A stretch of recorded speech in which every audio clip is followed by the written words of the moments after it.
شەوی سێیەم. چیرۆکی شازادە و کۆتری زانا. شەوی سێیەم هات. با هەڵی دەکرد و گەڵای دارەکان لەناو باخچەی کۆشکەکەدا وردە وردە دەلەرزین. خاتوون کە ئەمجارە زیاتر دڵتەنگ ببوو تا مەزرۆی دڵدارەکەی بوو. جلە حەریرەکانی پۆشی.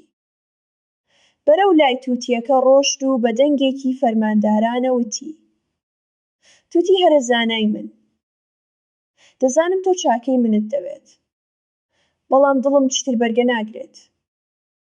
دەمەوێت ئەمشەو بڕۆم. ڕێگریم لێ مەکە و لێگەڕێ بڕۆم.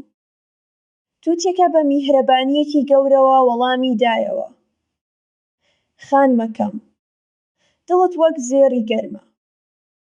گەشتی عێشق هەمیشە خۆشە، بەڵام ژیری ڕێپیشاندەریش گرنگە. ئایا چیرۆکی شازادە و کۆتری زانات بیستووە؟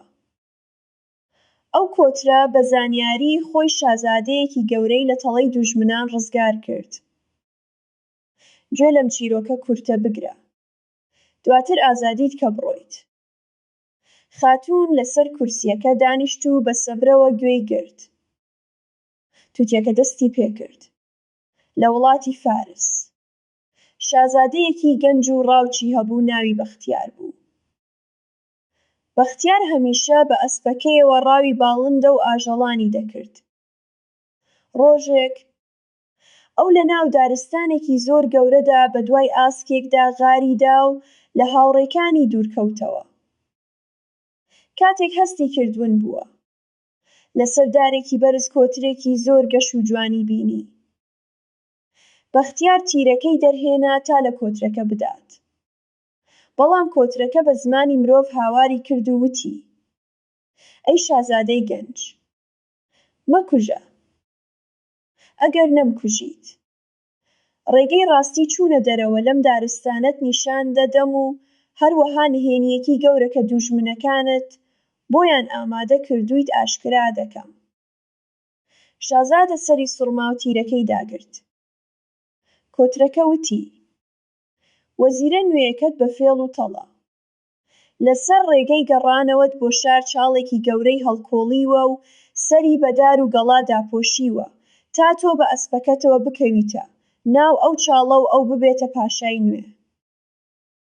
شازادە بەختیار لە سەرەتادا باوەڕی نەکرد، بەڵام بە ڕێپیشاندەری کۆترەکە بە دزی و وریاییەوە بەرەو ڕێگەی شار ڕۆشت.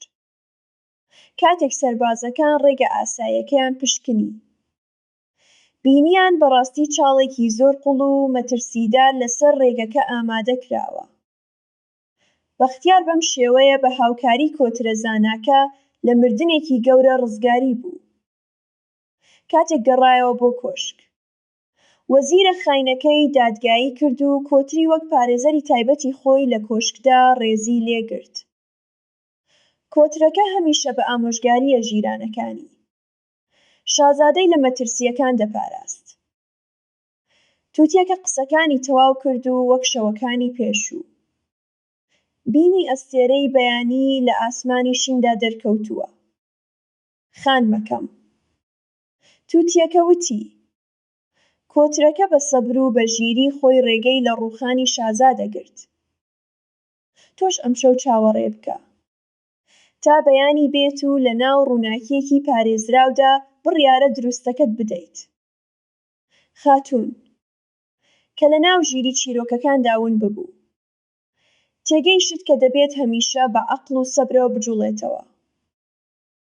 گەڕایەوە بۆ ژوورەکەی خۆی و بە دڵخۆشیەوە خەوت. و تووتیەکە جارێکی تر کەرامەتی هاوسەرەکەی لە غەریبی پاراست.